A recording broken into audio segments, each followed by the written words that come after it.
हरे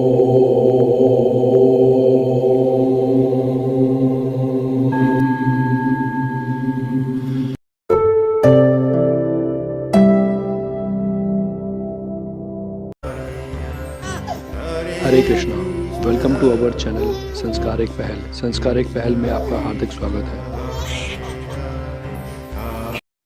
हरे कृष्ण आदरणीय पाठकों, आप सब कैसे हो? हम आशा करते हैं कि आप सब बहुत अच्छे और स्वस्थ होंगे। पिछली संस्कारशाला में हमने श्रीमद् भगवत गीता के अध्याय 7 का महात्म्य पढ़ा था। आज की संस्कारशाला में हम श्रीमद् भगवत गीता के 8वें अध्याय का महात्म्य पढ़ेंगे। महात्म्य अर्थात हमें उसे पढ़ने से, उसका अध्ययन करने से क्या फल प्राप्त होता है। दक्षिण दिशा के अमर्दक नामक प्रसिद्ध नगर में एक भाव शर्मा नामक ब्राह्मण रहता था। उसने कई भ्रष्ट कार्य अपने जीवन में किए और अपना जीवन बिगाड़ लिया। वैश्याओं के पीछे पड़कर मांस और मदिरा का भी सेवन करने लगा। इसी प्रकार के कर्म करते करते वह अर्जीर्ण रोग से पीड़ित होकर मृत्यु को प्राप्त हो गया। अर्जीर्ण रोग अर्थात जिनका कोई उपचार नहीं हो सकता, ऐसे रोगों से पीड़ित होकर उसकी मृत्यु हो गई। और कुछ समय बाद उसने एक ताड़ के पेड़ के रूप में जन्म लिया। वहीं पर कुशीवल नामक ब्राह्मण था। वह दान अधिक लेता था, पर एक पैसा भी दूसरों को दान के रूप में नहीं देता था। एक दिन उसकी भी मृत्यु हो गई। अपने पापों के कारण ब्रह्म राक्षस वह बन गया। उसकी पत्नी कुमति भी उसी प्रकार मर गई। वह ब्रह्म राक्षसी के रूप में पैदा हुई। वे दोनों उसी ताड़ के पेड़ के नीचे बैठ गए। पत्नी ने पति से पूछा, हे नाथ, हम इस राक्षस जन्म से कैसे मुक्त होंगे? पति ने उत्तर दिया, ब्रह्म विद्या के उपदेश, अध्यात्म विचार तथा कर्म रहस्य की जानकारी से मुक्त हो सकते हैं। उसकी बातें सुनकर पत्नी कुमति के मुंह से अनायास ही निकल गया कि तद ब्रह्म किम अध्यात्मम किम कर्म पुरुषोत्तम।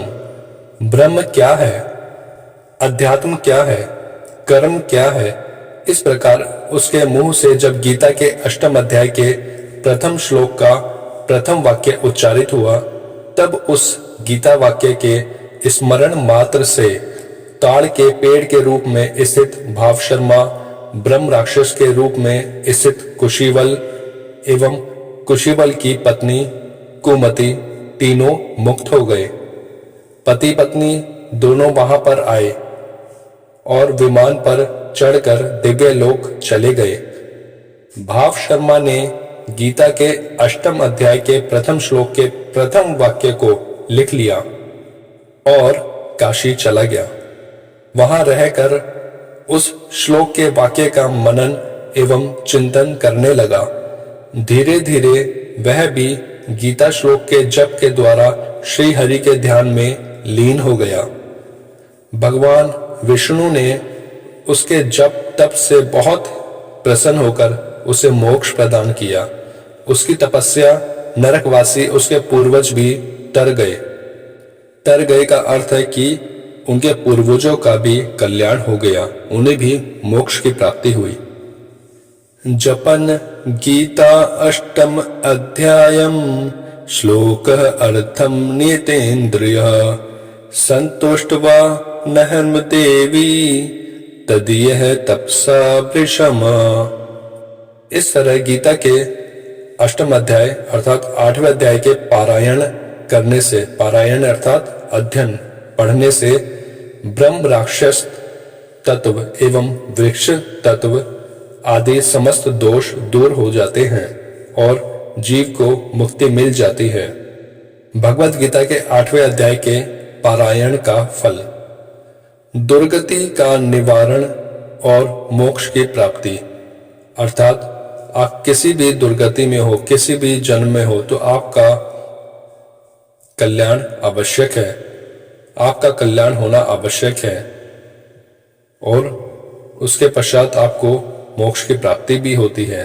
इसलिए भगवत गीता के हर एक अध्याय का अपना महत्व है। मनुष्य जीवन में हमें हमेशा एक कार्य हमेशा करना चाहिए कि कोई ना कोई धार्मिक पुस्तक लेके अवश्य पढ़ें, ताकि आपका और आपके साथ वालों का सबका कल्याण हो, आपके परिवार का कल्याण हो। यहाँ ईश्वर की दयालुता को देखिए, प्रभु के प्रेम को देखिए कि मनुष्य कितना भी पापी हो, परंतु भगवत गीता के अध्याय का पाठ करने से उसका कल्याण हो जाता है।